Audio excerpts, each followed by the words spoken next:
शरीर में कोई सुंदरता नहीं होते हैं।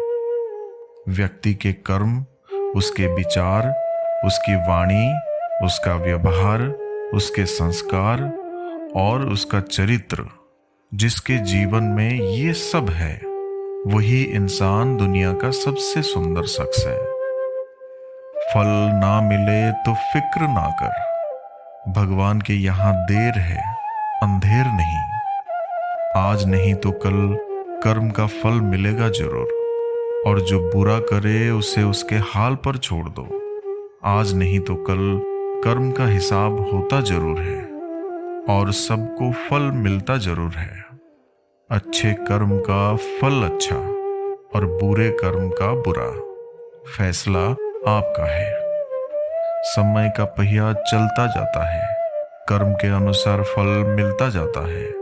ईश्वर देता उसी को है जो बांटना जानता है, फिर चाहे वो धन हो या खुशी।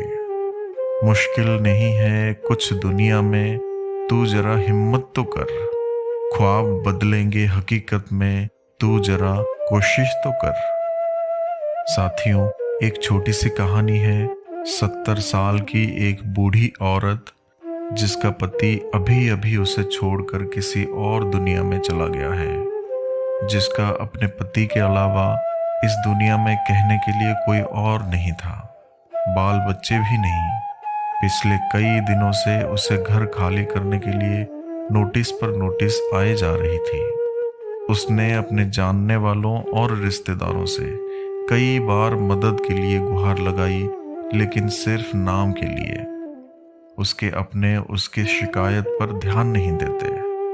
उसकी सहायता के लिए कोई भी आगे नहीं आया। कई लोग तो उसे देखकर ही अपना रास्ता मोड़ लिया करते। बेचारी करे भी तो क्या करें।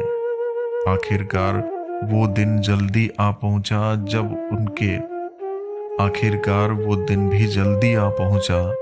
जब उसके मकान के मालिक ने उसको मकान खाली करने के लिए उसके पास कुछ चौकीदार भेज दिए। बूढ़ी औरत उन हट्टे कट्टे आदमियों को देखकर और भी ज्यादा घबरा गई। वो उनके आगे गिड़गिड़ाने लगी, उनके पैर पकड़ लिया और कहने लगी उसे सिर्फ 2 दिन की मोहलत दे दी जाए। वो कुछ भी करके अपने लिए रहने के लिए कोई और जगह की तलाश कर लेगी। मगर भाड़े के वो आदमी उसकी एक बात सुनने को तैयार नहीं थे।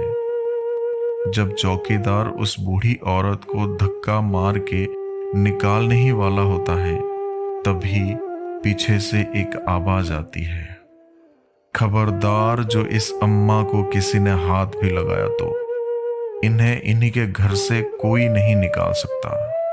चौकीदार हैरानी से उस आदमी को देखता है और पूछता है कि क्या मतलब है तुम्हारा, और तुम हो कौन? तब वो आदमी उस मकान के कागज दिखाता है जिन पर उसी बूढ़ी औरत का नाम होता है, और वो उस चौकीदार को तुरंत वहां से निकल जाने के लिए कहता है। मकान के कागज देखकर वो चौकीदार वहां से निकल जाता है। ये सारी घटना बूढ़ी औरत बड़े अचंभे में देखती रहती है। सबके जाने के बाद बूढ़ी औरत उस आदमी से पूछती है कि बेटा, मैंने तुमको नहीं पहचाना, लेकिन मैं इतना जरूर कहूंगी कि तुम आज मेरी जिंदगी में भगवान की तरह आए हो। तब उस आदमी ने अपनी पहचान देते हुए उस बूढ़ी औरत से कहा कि याद कीजिए माँ जी, 20 साल पहले आप और आपके पति एक मंदिर आए थे। वहां पर एक छोटा सा बच्चा आपसे स्कूल में भर्ती होने के लिए भीख मांग रहा था। आपके पति ने तो ये कहकर आपको मना कर दिया था कि इसको पैसे मत देना, ये नशा कर लेगा, और आगे चले गए थे। लेकिन आप वहीं पर रुक गई थी और आपने अपने पास रखे हुए सारे पैसे उस बच्चे को दे दिए थे। आपने आशीर्वाद और एक ताबीज देते हुए उसे कहा था कि भीख मांगने से अच्छा है कोई छोटा मोटा काम करो और अपनी पढ़ाई पूरी करो, तुम्हें भगवान जरूर कामयाबी देगा। माँ जी, मैं वही भिखारी बच्चा हूँ जो आपके बताए रास्ते पर चलकर आज इतना बड़ा हो गया है, एक स्टेट एजेंट बन गया है और इस काम में बहुत शोहरत और दौलत कमाई है। इसी काम में मुझे इस बात की भी खबर रहती है कि किस दिन कौन से मकान खाली करवाई जाने वाली है। जब मैंने आपका नाम इस लिस्ट में देखा तो मुझसे रहा नहीं गया। जो मदद आपने मेरी बरसों पहले की थी वो मैं आपको लौटाने आया हूँ। इसलिए मैंने तुरंत आपका घर खरीदकर आपके नाम कर दिया है। आपने जो ताबीज मुझे उस समय दिया था जिसने मेरी आज तक रक्षा की है, मैं वो आपको लौटाना चाहता हूँ। मैं चाहता हूँ कि ये ताबीज अब आपकी रक्षा करे। हाँ, मेरी एक और विनती है, बुढ़ापे के समय में अगर मैं आपकी लाठी बन पाऊँ तो मैं अपने आप को खुशनसीब समझूंगा। यानी कि अगर आप मेरे साथ रहेंगी तो मुझे और अच्छा लगेगा। बूढ़ी औरत ये सब बातें सुनकर बहुत खुश हो जाती है और उसकी आंखों से खुशी के आंसू झरझर बहने लगते हैं। साथियों, कर्म एक चक्र की तरह होते हैं जो कभी न कभी लौट के आपके पास जरूर आते हैं। इसलिए जीवन में जब भी मौका मिले अच्छे कर्म करते रहिए। एक माटी का दिया है जो सारी रात अंधियारे से लड़ता है। तू तो भगवान का दिया है, तू किस बात से डरता है? हथेली पर रखकर नसीब तू क्यों अपना मुकद्दर ढूंढता है? सीख उस समंदर से जो टकराने के लिए पत्थर ढूंढता है।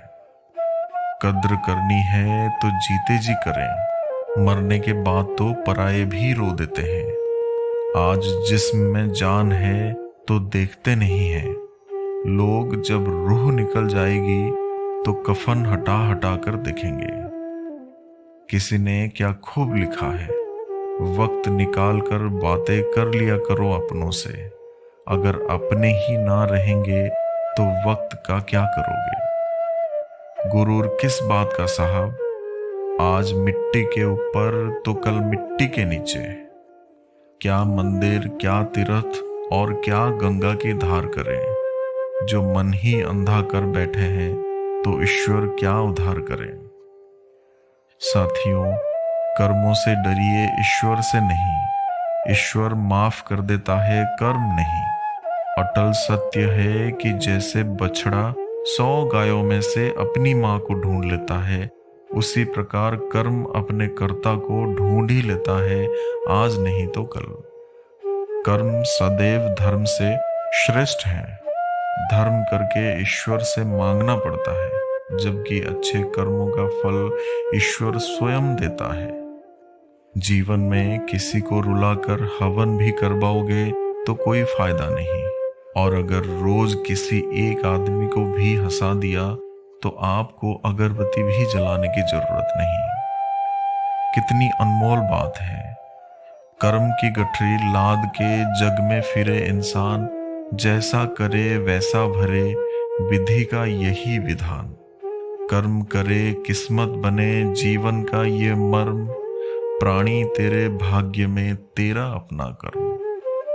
साथियों, आशा करते हैं आपको ये वीडियो अच्छी लगी होगी। अगर वीडियो अच्छी लगी हो तो चैनल को सब्सक्राइब करें, वीडियो को लाइक और शेयर करें। तो फिर मिलेंगे साथियों अगले एक वीडियो में। तब तक के लिए अपना ख्याल रखना और हमेशा हंसते मुस्कुराते हुए रहना।